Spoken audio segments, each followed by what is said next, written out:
Hello everyone, and welcome to week 10 of our course. In the first week in a series of market models. This week, we'll be looking over perfect competition. Looking ahead, we'll have the opportunity to also learn about monopoly and oligopoly. These market model lectures will be much more broad than we're typically used to. And the reason being is I want you to use these lectures as an opportunity to review all of the market models and compare and contrast the differences and similarities within the different markets. With that said, if you have a specific question, whether it be about an equation, a curve, or a profit ratio of any of our market models, feel free to reach out to me. I'd love to answer those questions or work through a homework problem or two with you.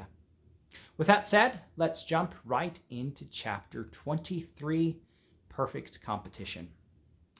In a perfectly competitive market, firms are price takers.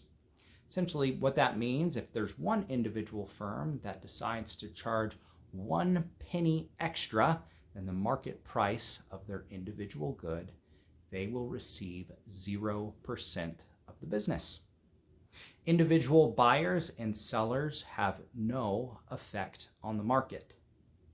In a perfectly competitive market, there are a large number of buyers and sellers.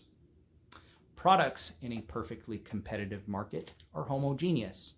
This essentially means a product sold by firm A cannot be differentiated from the product sold by firm B. Buyers and sellers have access to relevant information. Let me give you an example. Let's say we're in a perfectly competitive peach market and we are expecting a large cold front to come and destroy some of the peaches that buyers are anticipating to buy. The whole market will have access to this information. They'll be able to adjust their prices appropriately. Entry and exit of individual firms within a perfectly competitive market does not impede the market. Finally, there are no barriers to entry.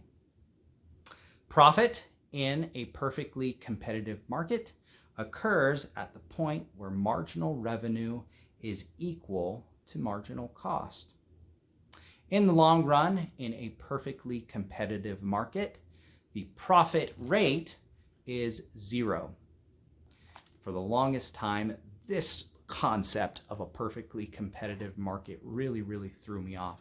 Why would anyone want to participate in a perfectly competitive market if profit is 0? The reason being is economic profit is 0. However, the individual owner of these firms will still be able to take a wage from the marginal revenue. There's several different important equations within a perfectly competitive market that the text is going to go over, which I'll go over with you now. The first is average fixed cost.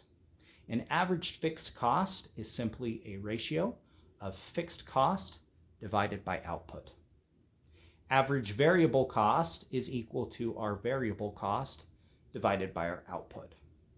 Average total cost is going to be our total cost, which is our fixed cost plus our variable costs, once again divided by our output. Marginal revenue is marginal cost divided by marginal output. And finally, marginal costs is our marginal total cost divided by our marginal output. For example, if our cost went from 10 to 20, our total cost, marginal change, would be 10. And if the total output changed from 5 to 7, our marginal output would be 2. We would simply then divide 10 by 2, which is 5. In a perfectly competitive market, these cost curves look like this. And you'll be asked within your homework to calculate some of the changes in average variable cost, average total cost, marginal cost, and average fixed cost. Finally, The text is going to go over two very important concepts. The first, which is short run break even. At the short run break even in a perfectly competitive market, we are looking at the point where total revenues is equal to total cost. Then there is the short run shutdown. That is the price that covers the average variable costs, not the total costs. The short run shutdown rule is something that can only occur within the short run. Those are the basic concepts when we're talking about a perfectly competitive market. And as we go on to study all three different market models, you'll see in some cases there's a lot of similarity, and in some cases there's differences. Keep in mind these broad concepts as the text goes through the minute details, and feel free to reach out to me as you have any questions when studying our first of three market models. We'll talk soon. Thanks.